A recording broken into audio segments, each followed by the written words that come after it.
Hello everyone, how are you? I think you will be fine. I am Neelam and I welcome to all of you to my study channel Kotelia Study Zone. हम अपने 3 chapter complete कर चुके हैं। अब आज हम 4 chapter के बारे में बात करते हैं। तो आज का हमारा टॉपिक है मैप्स। तो देखिए मैप्स होते क्या है। लास्ट चैप्टर में हमने जो है ग्लोब के बारे में पढ़ा। तो ग्लोब के अंदर हम देखते हैं कि हम अर्थ का पूरा मतलब व्यू लेकर और उसका जो है पूरा एक तरीके से जब हमें पूरी होल स्टडी उसकी पूरी की पूरी जब स्टडी करनी होती है, एक साथ सभी चीज़ों को लेकर जब स्टडी करनी होती है, तो हम मोस्टली जो है वो ग्लोब का यूज़ करते हैं। जब हमने अपनी अर्थ के बारे में पूरे के पूरे किसी उसके किसी पार्ट के बारे में कि ये कॉन्टिनेंट कहाँ पर है और ये जो है इसके संदर्भ में बाकी के जो कंट्रीज़ है वो कहाँ है, उसके साथ साथ ओशियन, जब हम पूरे होल रूप से उसको जब स्टडी करते हैं तो हम मोस्टली ग्लोब का यूज़ करते हैं। लेकिन जब हम किसी एक स्पेसिफिक पार्ट के बारे में, किसी डिस्ट्रिक्ट, किसी स्टेट, किसी कंट्री या विलेज या टाउन के बारे में, ठीक है, जब हम किसी भी कंट्री के बारे में, स्टेट के बारे में, डिस्ट्रिक्ट के बारे में, टाउन और विलेज के बारे में, पार्टिकुलरली एक पार्ट के बारे में जब हम बात करते हैं, उसकी सिचुएशन के बारे में जब हम जानना चाहते हैं, उनके बारे में इंफॉर्मेशन लेना चाहते हैं, तो मोस्टली हम मैप का यूज़ करते हैं। मैप क्या होता है? मैप जनरली क्या होता है, एक जो है जैसे कि एक फ्लैट पेपर के ऊपर हमने क्या किया, एक जो फ्लैट पेपर है उसके ऊपर हमने जो है अर्थ को ड्रॉ किया है एक ड्राइंग की तरह। ठीक है, हमने उसको मतलब ड्रॉ कर दिया, पूरे लैंड मास को उसके अंदर दिखाया। तो एक इसका क्या है, एक तरीके का रिप्रेजेंटेशन है जो हमने ड्राइंग की सहायता से किया, वो भी एक फ्लैट सरफेस के ऊपर किया है। तो उसको हम क्या बोलते हैं, मैप बोलते हैं। और मैप जो है हमें ग्लोब से ज़्यादा इंफॉर्मेशन प्रोवाइड करवाते हैं, क्योंकि मैप्स जो है, मैप्स के अंदर छोटी छोटी बारीकियों को आप स्टडी कर सकते हैं, लेकिन ग्लोब के अंदर इतनी छोटी छोटी बारीकियों को आप स्टडी करना बहुत डिफिकल्ट होता है। अब देखिए एटलस क्या होता है, जब हम बहुत सारे मैप्स को, चाहे हमारा फिजिकल मैप है, पॉलिटिकल मैप है, थीमेटिक मैप है, बहुत सारे मैप्स को इकट्ठा करके एक जो है बुक टाइप तैयार कर देते हैं, तो उसको हम क्या बोलते हैं, एटलस बोलते हैं। अभी मैंने यूज़ किया word political map, physical map and thematic map, उनके बारे में भी हम पढ़ेंगे कि वो क्या होते हैं। लेकिन एटलस जो है वो आपको पता लग गया होगा कि जब हम बहुत सारे मैप्स को इकट्ठा करके एक तरीके का एक बुक का रूप दे देते हो, तो उसको हम क्या बोलते हैं, एटलस बोलते हैं। अब आते हैं टाइप्स ऑफ मैप्स क्या होते हैं। मेनली मैप्स हमारे 3 टाइप्स के होते हैं। तो सबसे पहला हमारा होता है फिजिकल मैप। फिजिकल मैप होता है क्या है, अब देखिए जैसे कि नाम से ही पता लग रहा है, फिजिकल मैप, जिसमें हम किसी भी पार्ट के बारे में या अर्थ की जो हमारी फिजिकल जो फीचर्स होती है, नेचुरल फीचर्स होते हैं, उनके बारे में बात करते हैं, उनके बारे में स्टडी करना चाहते हैं। जैसे कि अर्थ के ऊपर जो हमारे माउंटेन्स हैं, प्लेट्यूज हैं, प्लेन्स हैं, रिवर्स और ओशन हैं, इन सब के बारे में जब हम जानकारी प्राप्त करना चाहते हैं, तो उनको मैप के ऊपर उनको शो करना चाहते हैं, तो उसको हम फिजिकल मैप बोलते हैं। अब देखिए आप पिक्चर देखिए, इसके अंदर देखिए आपको दिखाई दे रहा है फिजिकल फीचर। ये देखिए, ये हमारे हिमालयास हैं, मतलब ये माउंटेन्स है, ठीक है, ये डेजर्ट है, देखिए, ठीक है। इस तरीके से हमने जो यहाँ पर रिवर्स को दिखाया है, ठीक है। ऐसे ही हमने जो है यहाँ पर घाट्स, जो हमारे वेस्टर्न और ईस्टर्न घाट है वो दिखाए हैं, जो हमारा प्लेट्यू एरिया है वो दिखाया है, प्लेन्स वाला एरिया है वो दिखाया है, ठीक है। इसी तरीके से जो है हमने जो है विभिन्न पार्ट्स को, ये देखिए ओशियन वगैरह, इनको दिखाया। तो ये हमारा क्या होगा, फिजिकल मैप। ओके, अब हम देखिए नेक्स्ट टाइप देखते हैं। तो ये हमारा क्या है, पॉलिटिकल मैप।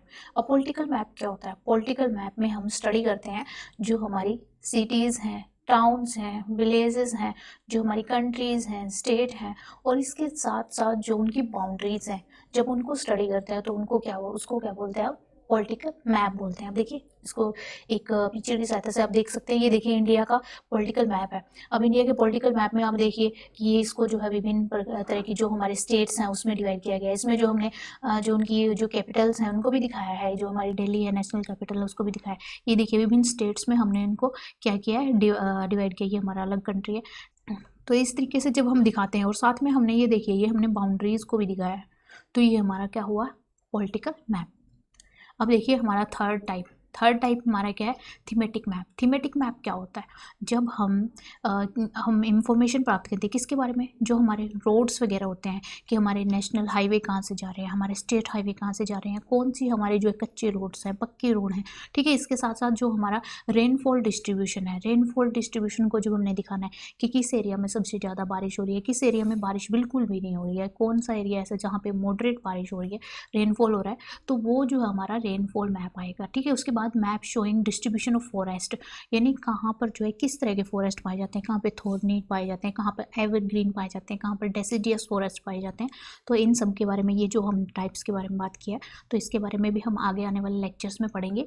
लेकिन जब हम इन सब चीज़ों के बारे में पढ़ते हैं तो उसको थीमेटिक मैप बोलते हैं। देखिए आगे पिक्चर की सहायता से देखिए कि यहाँ पर जो है आपको दिखाया गया है रेनफॉल डिस्ट्रीब्यूशन, कि रेनफॉल जो है सबसे ज़्यादा कहाँ पर होता है। ये देखिए जो बिल्कुल डार्क ग्रीन में आपको दिखाई दे रहा है, जहाँ से बिल्कुल डार्क ग्रीन आपको दिखाई दे रहा है, वहाँ पर जो है सबसे ज़्यादा जो है वो बारिश होती है। उसके बाद जैसे जैसे लाइट ग्रीन आता जाएगा वहाँ पर बारिश जो और भी कम आता जाएगी, होती जाएगी। इसके साथ साथ आप ये देख रहे हैं ये बिल्कुल डेजर्ट वाला एरिया आता है, यहाँ पर जो है बिल्कुल ही न के बराबर बारिश होती है, यानी बहुत कम बारिश होती है।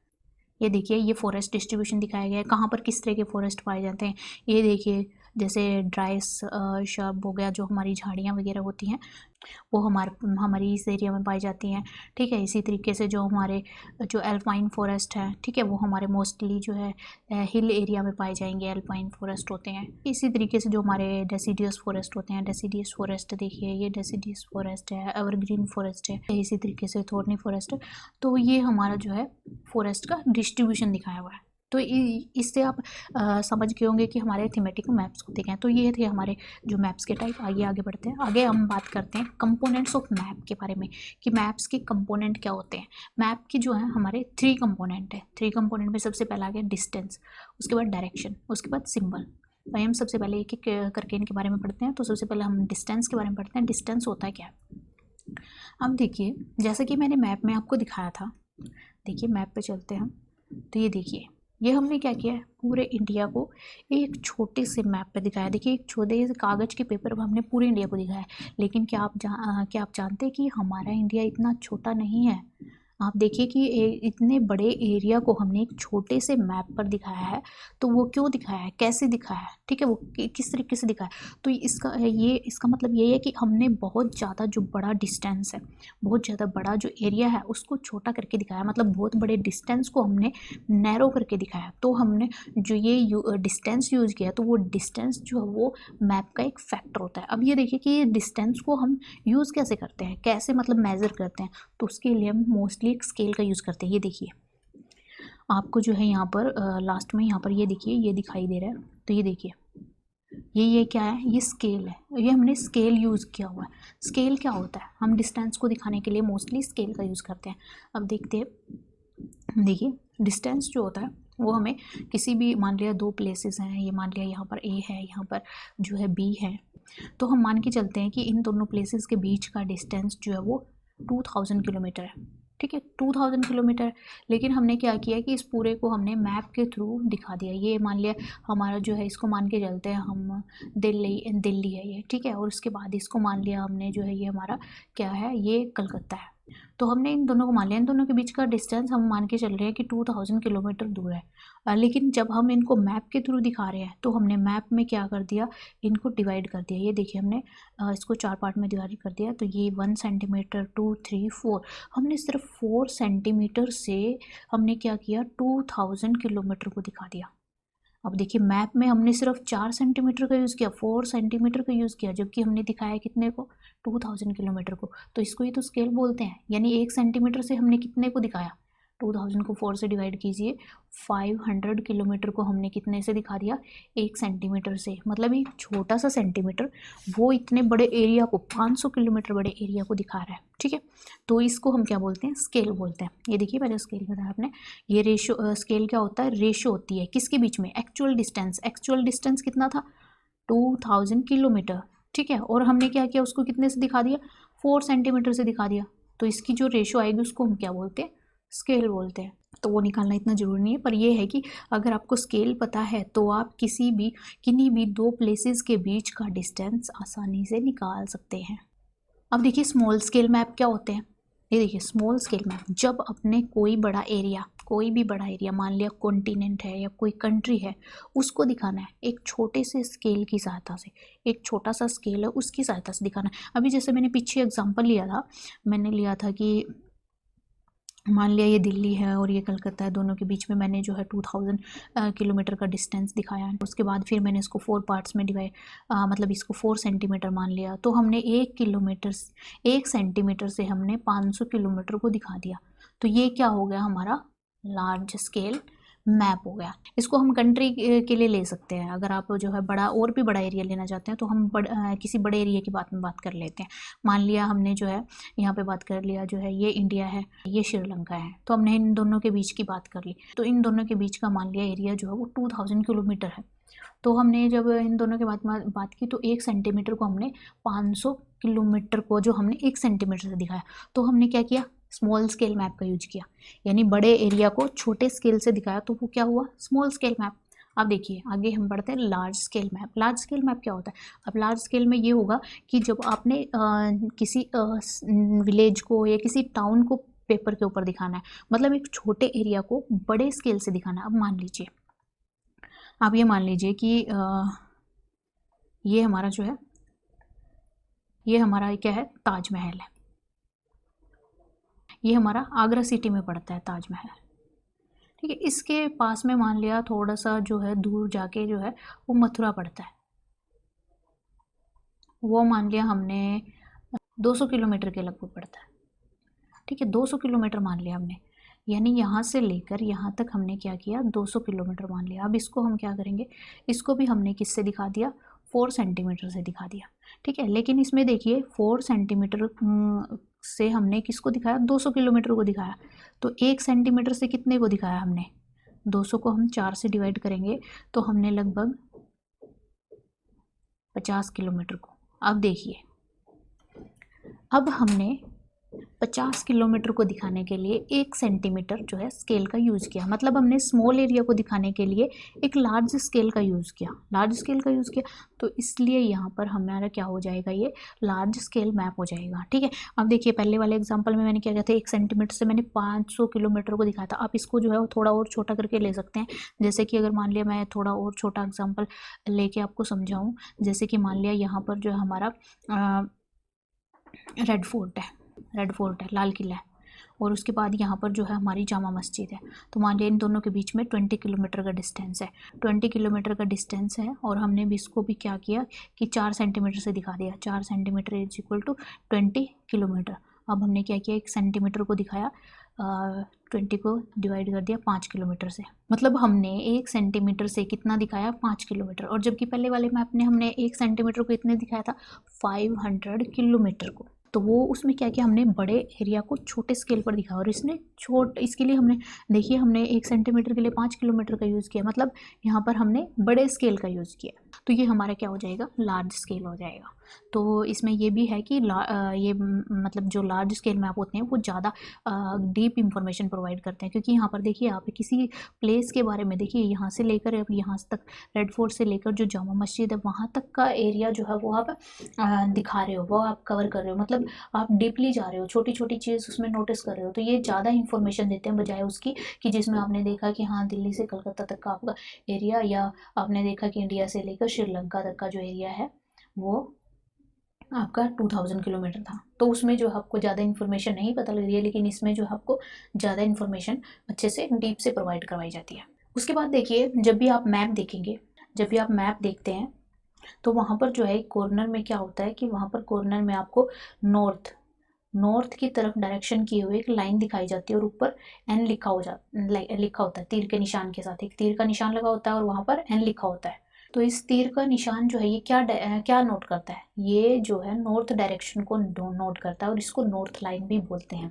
तो मैंने आपको डायरेक्शंस बताई थी कि ऊपर की तरफ नॉर्थ होता है, नीचे साउथ होता है, अगर राइट हैंड की तरफ देखें तो ईस्ट होता है, और जो हमारा लेफ्ट हैंड है उसकी तरफ वेस्ट होता है। तो जो हमारा ऊपर की तरफ जो एरो करके निशान दिखाया हुआ है, तो वो हमारा क्या होता है, वो नॉर्थ लाइन को इंडिकेट करता है, उसको हम नॉर्थ डायरेक्शन बुलाते हैं। जब हमें एक डायरेक्शन का पता लग जाता है, नॉर्थ डायरेक्शन है, तो हम बाकी डायरेक्शन इजिली निकाल सकते हैं। तो उसके बाद देखिए हमें डायरेक्शन के बारे में मैंने बताया था कि हम डायरेक्शन के बारे में आगे पढ़ेंगे, तो थोड़ा सा मैंने आपको व्यू पॉइंट दे दिया था। उसके साथ साथ मैं बता दूं कि जो हमारा दूसरा कंपोनेंट है वो डायरेक्शन के बारे में ही है। ठीक है, ये हमने जो है डिस्टेंस कवर किया है और डिस्टेंस को हमने कैसे स्केल की सहायता से यूज़ किया, तो वो हम कर चुके हैं। उसके बाद हम डायरेक्शन की बात करते हैं जो कि हमारा नेक्स्ट कंपोनेंट है। तो डायरेक्शन देखिए, डायरेक्शन के अंदर जो है मैंने बताया कि वो चार जो है वो हमारी मेन डायरेक्शन होती हैं, जो नॉर्थ होती है, साउथ होती है, ईस्ट होती है एंड वेस्ट होती है। ठीक है, तो ये इनको क्या बोलते हैं, हम कार्डिनल पॉइंट बोलते हैं, कार्डिनल पॉइंट बोलते हैं। मेन जो डायरेक्शन होती है कार्डिनल पॉइंट, दिग बिंदु, ये देखिए कार्डिनल पॉइंट बोलते हैं इनको, प्रधान दिग बिंदु बोलते हैं, उत्तर दक्षिण पूर्व पश्चिम। आगे हमारी इंटरमीडिएट डायरेक्शन होती है। इंटरमीडिएट डायरेक्शन कौन सी होती है, अब देखिए मैं आपको बताती हूँ फिगर की सहायता से। ये देखिए डायरेक्शन जो हमारा नेक्स्ट कंपोनेंट था, ये मैंने बताया आपको, तो नॉर्थ, साउथ, ईस्ट और वेस्ट। और ये देखिए ये हमारी इंटरमीडिएट डायरेक्शन है। नॉर्थ और ईस्ट के बीच में नॉर्थ ईस्ट, ऐसे ही ईस्ट और साउथ के बीच में हो गया साउथ ईस्ट, ऐसे ही वेस्ट और साउथ के बीच में साउथ वेस्ट, ऐसे ही वेस्ट और नॉर्थ के बीच में नॉर्थ वेस्ट। तो ये हमारी क्या हो जाएंगी, इंटरमीडिएट डायरेक्शन। यानी ये और ये चार हमारी क्या हो जाएंगी, इंटरमीडिएट। और ये जो है ये वाली हमारी मेन डायरेक्शन हो जाएंगी। ये देखिए north east, south east, south west, north west. तो ये हमारी क्या है, इंटरमीडिएट डायरेक्शन। आगे कंपास क्या होता है, देखिए मोस्टली जब जो एक कैप्टन होता है, जो भी हमारा शिप को चलाने वाला होता है, कैप्टन होता है, तो वहाँ पर जो है क्या होता है कि वहाँ पर आपको जब वो ओशन में जब हमारा शिप चलता है तो वहाँ पर हमें डायरेक्शन का पता नहीं रहता, क्योंकि ओशन इतना ज़्यादा बिग है, इतना ह्यूज है कि हमें डायरेक्शन का पता नहीं होता। तो उस टाइम पर जो है मोस्टली जो है जो कैप्टन होते हैं, और ऐसे ही मतलब जब स्काई के अंदर जब भी हमारा एरोप्लेन उड़ता है, तो देखिए स्काई भी हमारा कितना वास्ट होता है, तो उस टाइम पर भी जो है हमें पता नहीं होता कि हम किस दिशा में उड़ रहे हैं, जो पायलट होता है उसको पता नहीं होता। तो वो किसकी सहायता से पता लगाता है, वो जो है एक कंपास की सहायता से, एक इंस्ट्रूमेंट होता है, एक इंस्ट्रूमेंट होता है जिसमें एक मैग्नेटिक नीडल लगी होती है, जो हमेशा पॉइंट करती है किसकी तरफ, नॉर्थ टू साउथ डायरेक्शन। वो हमेशा नॉर्थ टू साउथ डायरेक्शन में ही स्टैंड करेगी। तो वो जो है जब भी जो एक पायलट होता है उसको जो है मतलब डायरेक्शन का पता लगाना, और ऐसे ही जो शिप का कैप्टन होता है उसको डायरेक्शन को डिसाइड करना है, तो वो इसी कंपास का यूज़ करते हैं। तो ये देखिए ये इस एक तरह का इंस्ट्रूमेंट है। ये देखिए इसकी नीडल जो इसने नॉर्थ की तरफ पॉइंट किया और ये साउथ की तरफ पॉइंट किया, तो इसकी सहायता से जो है हम दिशाओं को जान सकते हैं। आगे थर्ड कंपोनेंट आता है। हम दो कंपोनेंट जो मैप की कर चुके हैं, एक सबसे पहला हमारा जो है डिस्टेंस था, उसके बाद जो है सेकंड हमने किया डायरेक्शन, उसके बाद थर्ड हमारे हैं सिंबल के ऊपर। ठीक है, तो सिंबल्स होते क्या हैं, अब देखिए मोस्टली जब हम मैप देखते हैं तो उसमें काफ़ी सारी जो चीज़ें जो है वो शॉर्ट में लिखी होती है, क्योंकि काफ़ी सारी चीज़ों को हम एक साथ इंक्लूड नहीं कर सकते। तो हम क्या करते हैं, मोस्टली वहाँ पर कई तरह के लेटर्स का, शेड्स का, मतलब अलग अलग कलर्स का, पिक्चर्स का और लाइन्स का यूज़ करते हैं। मतलब अलग अलग चीज़ों को दिखाने के लिए हम अलग अलग तरह के सिंबल्स का यूज़ करते हैं। मतलब जो अलग अलग लेटर्स होते हैं, शेड्स होते हैं, कलर होते हैं, पिक्चर होते हैं, इनको यूज़ करते हैं, तो इनको ही हम सिंबल बोलते हैं। और सिंबल जो है मतलब छोटे से एरिया में काफ़ी ज़्यादा जो है वो आपको इन्फॉर्मेशन दे सकते हैं, और इनको काफ़ी अच्छे से ड्रॉ किया जा सकता है। मान लिया आपने फॉरेस्ट को दिखाना है, फॉरेस्ट दिखाना है, तो आप क्या कर दोगे, पेड़ बना दोगे। ठीक है, पता लग जाएगा कि यहाँ पे क्या है, फॉरेस्ट है। ठीक है, ऐसे ही आपने रिवर बनाना, तो ऐसे ही आप जो है रिवर का करंट दिखा दोगे, तो ये रिवर हो गया। ऐसे ही आपने रोड दिखाने हैं, तो इस तरीके से आप दिखा सकते हो। तो इनको जो है क्या है, इनको ड्रॉ करना भी काफ़ी ईजिली होता है, ये इसलिए जो है वो रीड किए जा सकते, और इनकी यूनिवर्सल लैंग्वेज होती है। यूनिवर्सल मतलब हर कोई, ट्री आपने ड्रॉ किया तो मतलब यही है कि हाँ भाई हर कोई यही समझेगा ना कि हाँ भाई वहाँ पर क्या है, वहाँ पर क्या है, हमारे फॉरेस्ट हैं, ट्रीज होंगे, फॉरेस्ट होंगे। ये तो यूनिवर्सल लैंग्वेज है, मतलब मोस्टली सब जगह यूज़ होती है और सबके लिए वो अंडरस्टैंडेबल है, सब उसको आसानी से समझ सकते हैं। ठीक है, ब्लू कलर से हम क्या दिखाते हैं, वाटर को दिखाते हैं। ग्रीन कलर से हम क्या दिखाते हैं, मोस्टली जो फॉरेस्ट वाला एरिया वो दिखाते हैं। तो इसी तरीके से जो है हम सिंबल्स का यूज़ करते हैं। ये देखिए कुछ एग्जाम्पल दिए हुए हैं सिंबल जो इसमें यूज़ किया हुआ है। ये देखिए रेलवे लाइन में ब्रॉड गेज, मीटर गेज, और रेलवे स्टेशन, ये देखिए ब्रॉड गेज के लिए, मीटर गेज के लिए, और ये रेलवे स्टेशन को दिखाने के लिए। मेटल्ड और अनमेटल रोड, ये देखिए मेटल और अनमेटल। ठीक है, उसके बाद इंटरनेशनल बाउंड्री, स्टेट और डिस्ट्रिक्ट, ये देखिए इंटरनेशनल, स्टेट और डिस्ट्रिक्ट बाउंड्रीज। ये रिवर को दिखाने के लिए, वेल, टैंक को दिखाने के लिए, कैनाल को, ब्रिज को। ठीक है, इसी तरीके से हमारे टेम्पल्स हो गए, चर्च हो गए, मॉस्क हो गए, तो ये सब हैं, ये देखिए ये ट्रीज़ को दिखाने के लिए, ग्रासेस को दिखाने के लिए तो हम इन सिंबल का यूज़ करते हैं। तो इसमें हमें इतना ज़्यादा कुछ लिखना नहीं पड़ता, ज़रा सा हमने जो है कोई लेटर या कोई फिगर जो है, कोई कैरेक्टर जो है वो हमने ड्रॉ किया और वो जो है हम मोस्ट ईजिली जो उसके अंदर मैप के अंदर डाल सकते हैं और काफ़ी ज़्यादा इन्फॉर्मेशन जो है हम उनसे ड्रॉ कर सकते हैं। अब देखिए कन्वेंशनल सिंबल होते क्या हैं। कन्वेंशनल सिंबल क्या होते हैं कि जो मतलब मोस्टली एक जैसे ये होता है कि मैप को अगर रीड करना है तो आप जो है रिवर की जगह कुछ और यूज़ कर दो या आप फॉरेस्ट को दिखाने के लिए कुछ और सिंबल का यूज़ कर दो, तो वो कैसे पता लगेगा? तो वो सबके लिए इक्वल नहीं होगा। तो इसी तरीके से वो जो विभिन्न कंट्रीज़ हैं, जो देश के विभिन्न कंट्रीज़ हैं, उन्होंने एक एग्रीमेंट किया, ठीक है, और कुछ सिंबल्स को डिसाइड कर दिया। जैसे पिछले कुछ सिंबल्स दिए हुए हैं, इनको डिसाइड कर दिया और जब ये सिंबल्स यूज़ किए जाते हैं तो वो सबके लिए यूनिवर्सल हो जाते हैं, ठीक है। तो इनको ये हम कन्वेंशनल सिंबल्स बोलते हैं।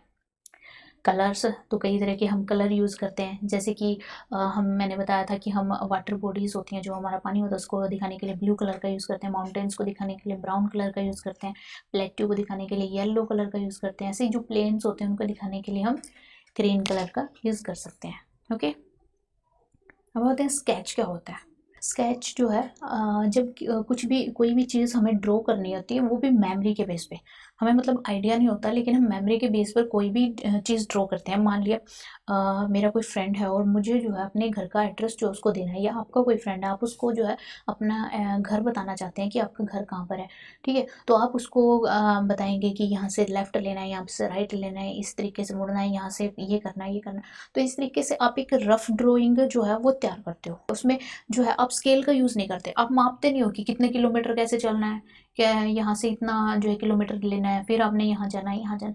तो वहाँ पर आप क्या करते हो, स्केल का यूज़ नहीं करते।